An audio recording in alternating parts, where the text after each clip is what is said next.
बिस्मिल्लाहिर्रहमानिर्रहीम। अस्सलाम वालेकुम दोस्तों, हिकिड़ी सल्तनत जो इहो क़ानून हूंदो हुयो त हू हर साल पंहिंजो बादशाह तब्दील कंदा हुआ।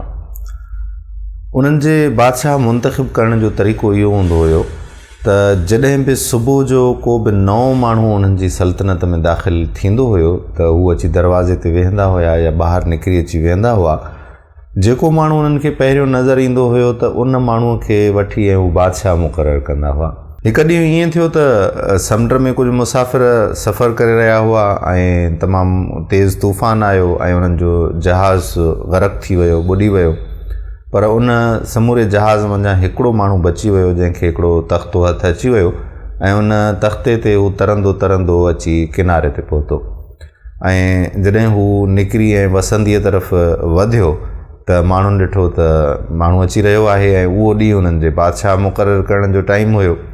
त उन्हनि अची उनखे वरितो ऐं उन्हनि चयो त तूं असांजो बादशाह आहीं। त हू हैरान थी वियो त मां तव्हांजो बादशाह कीअं थो थी सघां। त उन्हनि सॼो किसो उन्हनि खे ॿुधायो त असां हर साल नओं बादशाह ईअं मुक़ररु कंदा आहियूं। ख़ैर उनखे वठी ऐं दरबार में वठी विया ऐं उते उनखे बादशाह मुक़ररु कयो वियो। उन्हनि जो इहो उसूल हूंदो हुयो त जंहिं बि जेको माण्हू हिकिड़ो साल बादशाह रही चुको हुयो त उन माण्हूअ खे वठी हिकिड़ो जज़ीरो हूंदो हुयो, समुंड जे विच में ॿेट हूंदो हुयो। उन ॿेट में वञी उनखे उछलाईंदा हुआ ऐं उनखे उते जानवर खाई मारे फिटो कंदा हुआ। ख़ैर जॾहिं हिन नए बादशाह खे मुक़ररु कयो वियो त हिन वेही ऐं समूरा मामलात पंहिंजा सल्तनत जा संभालणु शुरू कया। हिकिड़े ॾींहुं पंहिंजे वज़ीर खे चयईं त मूंखे उन जज़ीरे जो सैर त कराए अचो जिथे तव्हां साल ख़तमु थियण खां पोइ पंहिंजे बादशाहनि खे वञी फिटो करे ईंदा आहियो। सो कुझु सिपाही साण करे सिपाह खे खणी ऐं ॿेड़ियुनि में चढ़ी ऐं उन जज़ीरे ते पहुता।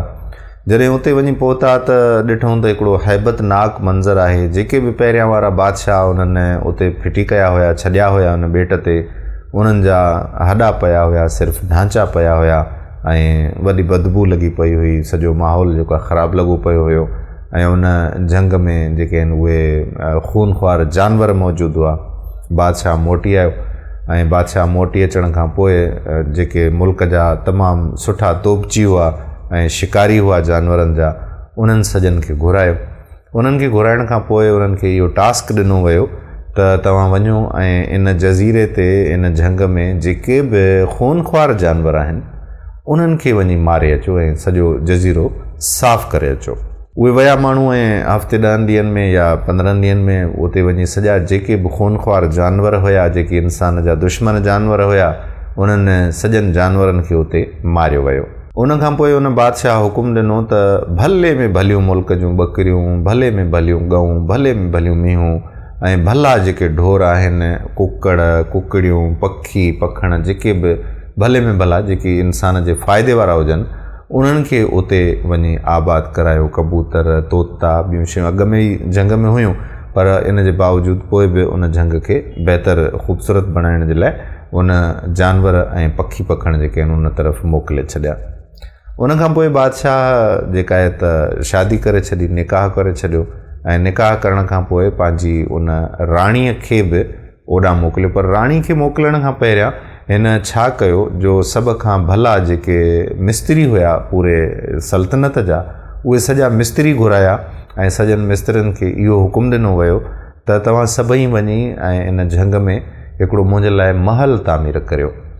उहो महल तामीर थियण खां पोइ उन बादशाह पंहिंजी उहा राणी बि ओॾे मोकिले छॾी, बानियूं बि मोकिले छॾियूं ऐं उनखां पोइ उते ज़मीनूं आबाद कराइण जे लाइ हारी बि उन तरफ़ मोकिलिया ऐं उन्हनि खे ॿिज वग़ैरह ॾेई सभु सहूलियतूं ॾेई ऐं उन तरफ़ मोकिले छॾिया। ऐं इन तरह सां ई उन पंहिंजे उन इलाइक़े में जेके मेवेदार वण हुआ, उहे मेवेदार वण बि उन तरफ़ मोकिलिया ऐं उन जज़ीरे ते वणनि जी जेका आबादी आहे उहे बि जवान वण जेके आहिनि चकियूं कढाए उन तरफ़ मोकिलियूं ऐं उहे बि लॻणु शुरू थी विया। खजूं, ॿिया मेवा, जेके बि मतिलबु मेवेदार वण हुआ, उन्हनि जो पूरो नस्ल होॾे मुंतक़िल करे छॾियो ऐं उन जज़ीरे ते उहे पोखराए छॾिया, कुझु पहरेदार बि उन तरफ़ मोकिले छॾिया ऐं समूरियूं शयूं जॾहिं जेके आहिनि उते पहुची वियूं त ॾाढो पोइ बादशाह इत्मीनान में अची वियो। आख़िर सॼो साल उहो बादशाह रहियो, मामलात ॾिसंदो रहियो पंहिंजी सल्तनत जा, ऐं उहो वक़्तु बि अची पहुतो त जंहिं वक़्तु उन्हनि खे बादशाह तब्दील करिणो हुयो, साल मुकमिल थी वियो। नओं बादशाह पकड़े आया, वठी आया ऐं जे नए बादशाह खे विहारियो वियो ऐं पुराणे बादशाह खे साॻी रस्म मुताबिक़ उन्हनि चयो त हाणे तव्हांखे हलणो पवंदो ऐं तव्हांखे हुन जज़ीरे ते छॾींदासीं। बादशाह जेके बॻ में वेंदा हुया, रोईंदा हुया, रड़ंदा हुया, पिटींदा हुया, माफ़ियूं घुरंदा हुया, माण्हुनि खे इलाज कंदा हुया त असांखे होॾे न मोकिलियो, असां बसि हलिया वेंदासीं हिन सल्तनत में, वरी न मोटी ईंदासीं, असां हलिया वेंदासीं, बसि असांखे हिन जज़ीरे ते न उछलायो। माण्हू उन्हनि खे छॾींदा न हुया, छो त कानून हुयो इहो त जेको बि साल बादशाह रहंदो त उन बादशाह खे असां उन जज़ीरे ते ई फिटो कंदासीं। जॾहिं हिन जो वक़्तु आयो बादशाह जो ऐं हिन बादशाह खे वठी वञण जो वक़्तु आयो त हीउ ॾाढो हशाश बशाश हुजे, ख़ुशि हुजे ऐं तमामु घणो माना तयारु वेठो हुयो बिल्कुलु बि। त वज़ीर जेके हुया, उतां जा मुशीर जेके हुया, उन्हनि खां रहियो न थियो। आख़िर पुछी वेठो त बादशाह सलामत जेके ॿिया माण्हू, जेके ॿिया बादशाह अॻ में रही चुका आहिनि, उन्हनि खे असां ज़बरदस्ती वञी जज़ीरे ते उछलींदा हुआसीं। उहे जॾहिं वञण जो उन्हनि जो टाइम थींदो हुयो त उहे ॾाढो परेशान थींदा हुया, रोईंदा रड़ंदा हुया ऐं आहो ज़ारी कंदा हुया ऐं असांखे मिनतूं कंदा हुया ऐं ॾाढो उहो माना परेशान हाल हूंदा हुया। पर असां ॾिसूं पिया त तव्हां पूरे इत्मीनान वेठा आहियो, इत्मीनान सां तव्हां वेठा आहियो ऐं तव्हांखे कंहिं बि क़िस्म जो को बि फ़िक्र लाहक़ नज़र कोन पियो अचे। तव्हांजो एतिरो मुतमइन रहणु, मुर्को था वेठा, मुश्को था पिया, इन जो छा सबबु आहे? बादशाह उन्हनि खे चयो त जॾहिं अॻिला बादशाह तव्हां मुक़ररु कंदा हुयो त कंहिं बादशाह इहो वञी पोइ हिते वराए न ॾिठो कंदु त जिथे मूंखे उछलाए वेंदो, जंहिं जज़ीरे ते मूंखे छॾियो वेंदो, उते छा आहे। पर मां सॼो साल इन फ़िक्र में रहियुमि ऐं हू ग़रक़ रहंदा हुया आयाशियुनि में ऐं बादशाहीअ जे नशे में उहे धुत लॻा पिया हूंदा, आराम वारी ज़िंदगी गुज़ारींदा हुया। उन्हनि होॾां जो फ़िक्र न कयो त जिथे असांखे उछलाए वेंदो उते असांजो छा थींदो। ऐं मां सॼो साल इन फ़िक्र में रहियुमि, मां सॼो साल इन फ़िक्रात में रही ऐं उनखे बहितर खां बहितर बणायुमि। ख़ैर जॾहिं माण्हू वठी ऐं उन जज़ीरे ते उते जो पहुता त ॾिठूं त इन जज़ीरे जो त पूरो वायुमंडल ई चेंज लॻो पियो आहे। बादशाह जे हिकमत अमली खे ॾिसी हू हैरान थी विया त हिते त हिन जे लाइ समूरियूं सहूलियतूं मौजूदु आहिनि, हीअ त हिते बि सल्तनत ठाहे वेठो आहे। सो दोस्तो ॻाल्हि इहा आहे त ही जेको मांझांदे जो माॻ आहे दुनिया, हिन मांझांदे जे माॻ में असां छा करियूं पिया, असांजा जेके अमल आहिनि उहे असांखे जॾहिं उन जज़ीरे ते, जंहिंखे असां क़ब्रिस्तान चऊं पिया, उते जॾहिं फिटी कंदा त उन जज़ीरे जे लाइ असां कहिड़ी तयारी कई आहे, उन क़ब्रिस्तान में वञण जे लाइ असां कहिड़ी तयारी कई आहे। हीअ ज़िंदगी पलकुनि जी महिमान आहे, अख छिंभ जी देरि हूंदी आहे ऐं अख छिंभ में माण्हू हिन दुनिया खां आलम फ़ानी में हलियो वेंदो आहे ऐं हितां रुख़सत थी वेंदो आहे, मोकिलाए हलियो वेंदो आहे, मौत अची वेंदो आहे। त असां कहिड़ी तयारी उन तरफ़ वञण जी कई आहे, इहो तमामु घणो सोचणु ज़रूरी आहे।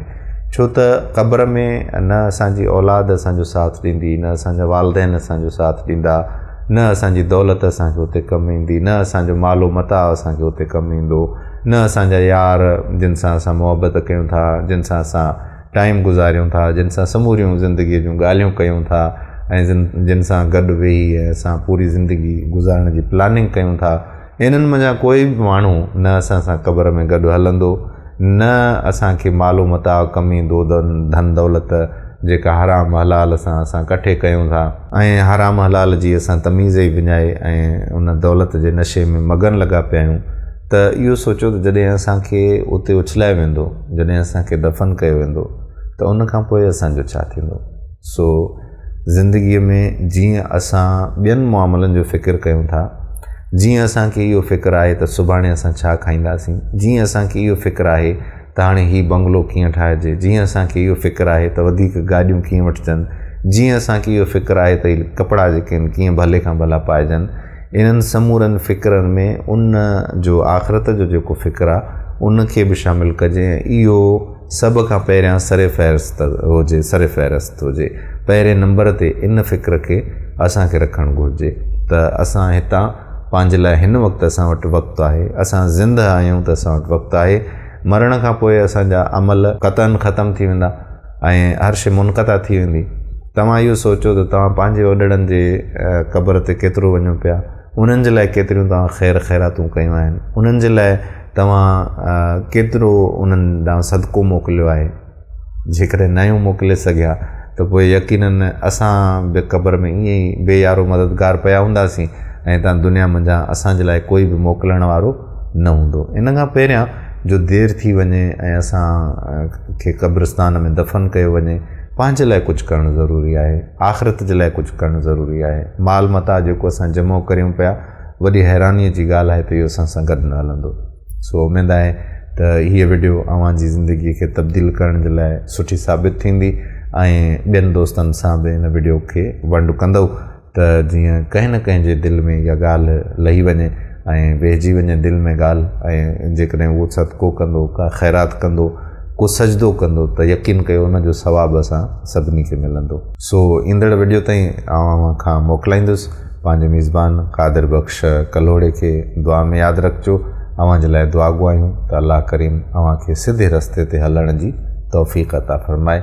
आमीन सुम्मा आमीन या रब्बल आलमीन। अल्लाह हाफ़िज़।